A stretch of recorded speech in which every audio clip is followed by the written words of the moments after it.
పునర్వసు నక్షత్రం 4 పాదం వారు, పుష్యమి నక్షత్రం 1, 2, 3, 4 పాదాల వారు, ఆశ్లేష నక్షత్రం 1, 2, 3, 4 పాదాల వారు కూడా ఈ కర్కాటక రాశి లెక్క వస్తారు కాబట్టి కర్కాటక రాశిని చూసుకోండి. ఈ సంవత్సరం మీకు ఆదాయం 2గా కనపడుతోంది, వ్యయం 11గా కనపడుతోంది. మీకు కూడా ఆదాయం కన్నా ఖర్చు అధికంగా ఉన్న భయపడక్కర్లేదు. మంచి మంచి వాటిలో పెట్టుబడులు పెడతారు. దాచుకున్న డబ్బులు కానీ లేదా అప్పు తెచ్చి మరీ సరే పెట్టుబడులు పెట్టగలుగుతారు, వ్యాపారాలు చేయగలుగుతారు. అలాగే వస్తువులు వాహనాలు కొనడం, ఇంట్లో శుభకార్యాలు చేయడం, పిల్లలు చదివించడంతో పాటుగా చక్కని వృద్ధి అయితే కనపడుతోందని చెప్పొచ్చు. రాజపూజ్యం 4గా కనపడుతోంది, అవమానం 7గా కనపడుతోంది ఈ సంవత్సరం. అయితే మిమ్మల్ని మెచ్చుకునే వారి కన్నా మీకు శత్రువులు పెరిగే అవకాశం కనపడుతుంది కాబట్టి ప్రతి వ్యక్తితోటి మాట్లాడేటప్పుడు ఆచితూచి మాట్లాడండి. ఎవరితోటి గొడవలు పెట్టుకోకండి.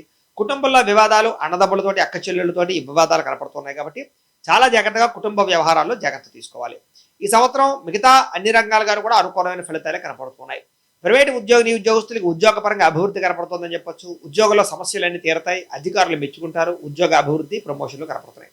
గవర్నమెంట్ ఉద్యోగస్తులు కూడా బదిలీతో కూడుకున్నటువంటి ప్రమోషన్లతో పాటుగా ఉద్యోగాలు అభివృద్ధి చెందుతారని చెప్పొచ్చు. ఉద్యోగపరంగా ఎవరైనా సరే ఈ యొక్క డిబార్ అయినటువంటి వాళ్ళు మళ్ళీ తిరిగి జాయిన్ అయ్యే అవకాశాలు కనపడుతుంది.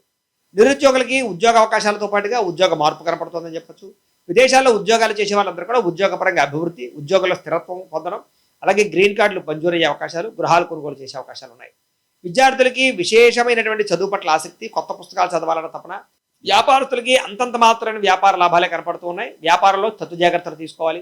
మీ కింద పనిచేసేవారితో జాగ్రత్త, కస్టమర్స్తో చాలా జాగ్రత్తగా మాట్లాడి వ్యాపార పరంగా వృద్ధి చేసుకో. మొండి బాకీలు అయితే వసూలు అవుతాయని చెప్పొచ్చు. వ్యాపారంలో డబ్బులు రొటేషన్ అవుతాయి. నూతన వ్యాపారాలు విజయం అవుతాయి. వ్యవసాయదారులకి పంట లాభాలు కనపడుతూ ఉన్నాయి. ఈ సంవత్సరం ఆచితూచి వ్యవహారం చేసినట్లయితే ఈ సంవత్సరం పంట లాభాలు కనపడుతున్నాయి. కళాకారులకి కొత్త అవకాశాలు రాబోతున్నాయని చెప్పొచ్చు. పేరు ప్రఖ్యాతులు బాగా సంపాదిస్తారు, డబ్బు బాగా సంపాదిస్తారు. ఈ సంవత్సరం ప్రతి దాంట్లోనూ కూడా విజయం కనపడుతుంది. రాజకీయ నాయకులు కూడా చక్కని పదవి అధికార యోగ్యతలు, పదవిపరమైనటువంటి లాభాలు కనపడుతున్నాయి. ప్రజల్ని బాగా అర్థం చేసుకోగలుగుతారు, ప్రజాసేవ బాగా చేయగలుగుతారు, సంఘంలో కీర్తి గౌరవమర్యాదలు పొందగలుగుతారు, సన్మానాలు పొందగలుగుతారు, పదవులు పొందగలుగుతారు. భార్యాభర్తల మధ్య సఖ్యత కనపడుతోంది, గొడవలు చాలా శాతం తగ్గుతాయి. సంతానం కోసం ప్రయత్నం చేసే వారికి సంతాన ప్రాప్తి కనపడుతోంది. అలాగే నూతన సంతాన యోగ్యం కనపడుతోంది. విదేశాలు ప్రయాణాలు చేయాలనుకున్న వారికి వీసాలు మంజూరు అవుతాయి. కొత్తగా ఇల్లు కట్టాలనుకున్నా, కొనాలనుకున్న గృహయోగం బాగా ఉంది. ప్రభుత్వపరమైనటువంటి గృహలబ్ధులు కూడా పొందగలుగుతారు. ఈ సంవత్సరం కొత్తగా భూములు కొనడం కానీ, రియల్ ఎస్టేట్లో పెట్టుబడులు పెట్టడం కానీ, ఆగిపోయిన రిజిస్ట్రేషన్ ఎదురుకు వెళ్ళడం కానీ, భూముల వల్ల లాభాలు, భూముల యొక్క ధరలు పెరిగే అవకాశం ఉంది. ఈ సంవత్సరం ఎందులో పెట్టుబడులు పెట్టినా వృద్ధి కనపడుతోంది. కాకపోతే షేర్లు ట్రేడింగ్లో పెట్టేటప్పుడు మాత్రం జాగ్రత్తలు తీసుకోండి.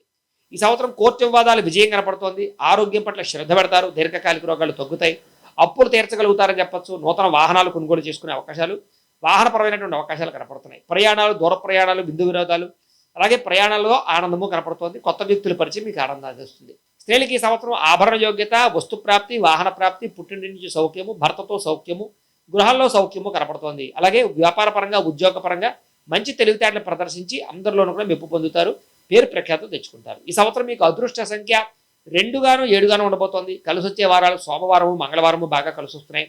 కలిసి వచ్చేటువంటి రంగు నీలం రంగు, ఎరుపు రంగు మీకు బాగా కలిసి వస్తుంది కాబట్టి వాటిని వినియోగించుకోండి. అలాగే ఇంట్లో సప్తశని వారాల వ్రతం కానీ, 16 సోమవారాల వ్రతం కానీ చేసుకున్నట్లయితే మీకు ఈ సంవత్సరం అంతా కూడా శుభప్రదంగా ఉంటుంది.